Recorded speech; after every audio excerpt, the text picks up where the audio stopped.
for stopping by Across My Heart Ministry. We're glad for you to be here, and thanks for spending a part of your day with us.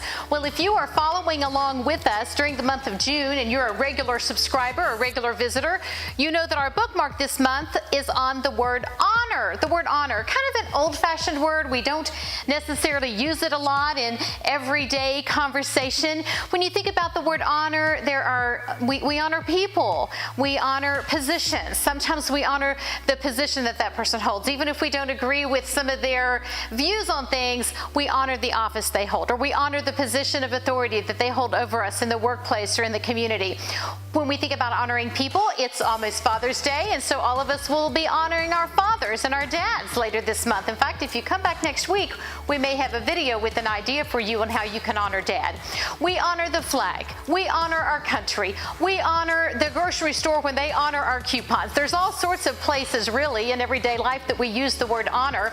But in the book of Isaiah, the prophet Isaiah challenges us to honor a specific day. Yes, a specific day. And the day that he honors is mentioned in Isaiah 58, verses 13 and 14. Let me just read these verses aloud. It's one of the verses on our honor bookmark this month, and I just sort of want to share some thoughts with you today on what it means to honor this specific day that Isaiah is speaking of. And here's what Isaiah says, chapter 58, verses 13 to 14.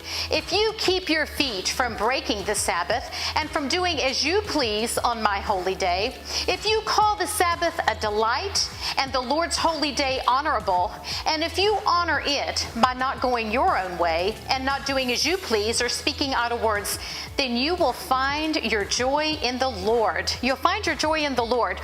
Well, when Isaiah talks about honoring the Sabbath day, that of course points back to the fourth commandment found over in Exodus 20, where we are challenged to remember the Sabbath day and keep it holy. And so there is a connection we see between honor and holiness. And holy is another one of those old-fashioned kind of churchy words that we don't always use very often.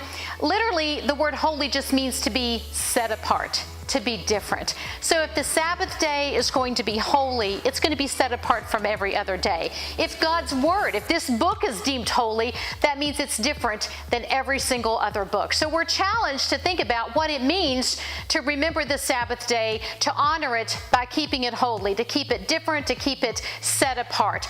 Now, when we hear the word Sabbath, often words that may come to mind are words like legalism or Old Testament or rules, regulations, the law.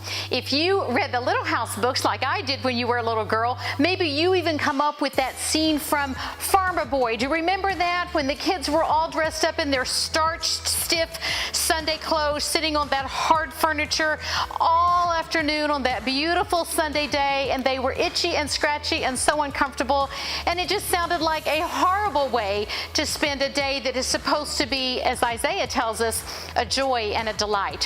For 21st century believers, or anyone in the 21st century, Sunday has kind of become like every other day. You know, our daily lives are filled with a lot of busy, a lot of hurry, a lot of hustle and bustle.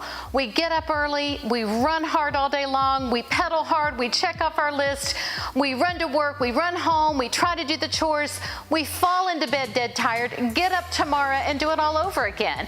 Every day it seems like we run out of day before we run out of list. If our boss at work said to you, take the day off. If you came into work and he said, go ahead and take the day off, or she said, take the day off, you would grab your keys and purse so quick and dodge out that door before they could change their mind. But when God in His Word says take a day off, we sort of moan and groan and we just think, oh, I don't have time. And so Sunday has kind of spiraled downward to sort of a catch-up day. We use Sunday as a day to catch up on the laundry or pay the bills or make all the lunches for the whole week. It sounds anything but restful. It's just sort of get a jump on the week. So how could, though, Sunday be different? How can we set it apart and be different? And if God, our manufacturer, if you will, God who created us, who spoke us into existence, who created human beings, if he gave us that day off, perhaps it's because God knew that the human body needed a day to push pause, needed a day of rest, needed a day to recharge.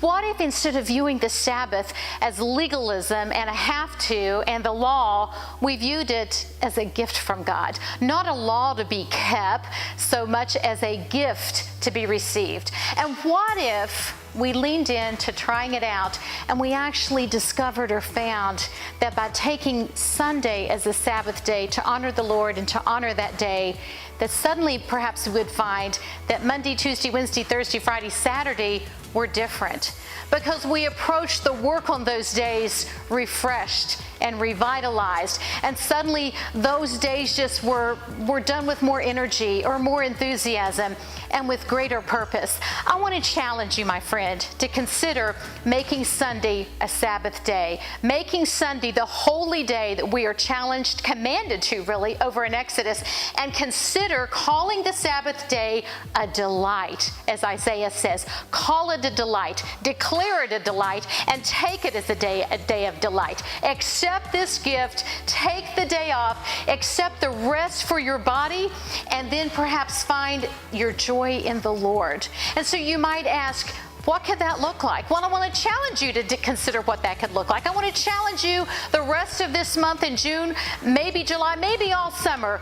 Just try it out. Just test it out. Just try making Sunday your Sabbath and your day of rest. Declare it a delight and maybe rediscover your joy in the Lord. What could it look like, you ask? Well, I heard years ago that if a man or a woman works with their mind, then they should Sabbath with their hands. So in other words, if you're a doctor, a lawyer, an accountant, if you work on the computer, somehow you work with your mind, thinking and doing the task of thinking all day, maybe you teach, whatever, then a Sabbath rest for you could be gardening or going for a walk or doing something physical. And if you, on the other hand, if your daily work is working with your hands, maybe you do construction. Maybe you're like my daddy, and when I was born, he was a coal miner and then later worked in a factory. Maybe you're a laboring person. And so if you work on your feet or with your hands and you're tired, physically tired all week,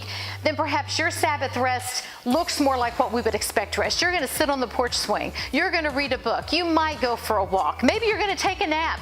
Whatever your day off would look like. So I want to challenge you to lean into that and consider the possibility of how refreshing and delightful it could be to accept God's good gift, His commandment, and take that day off. If you're missing some joy in your life, if life has become a little dull or gray or just continual ho-hum, then maybe it's because you need that rest and refreshment.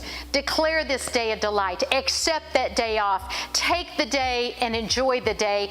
And then instead of having Sunday or just getting like every other day and getting through the week with grit and just self-determination and white-knuckled pushing on, maybe the rest of the week will be different because you accepted the gift of Sunday.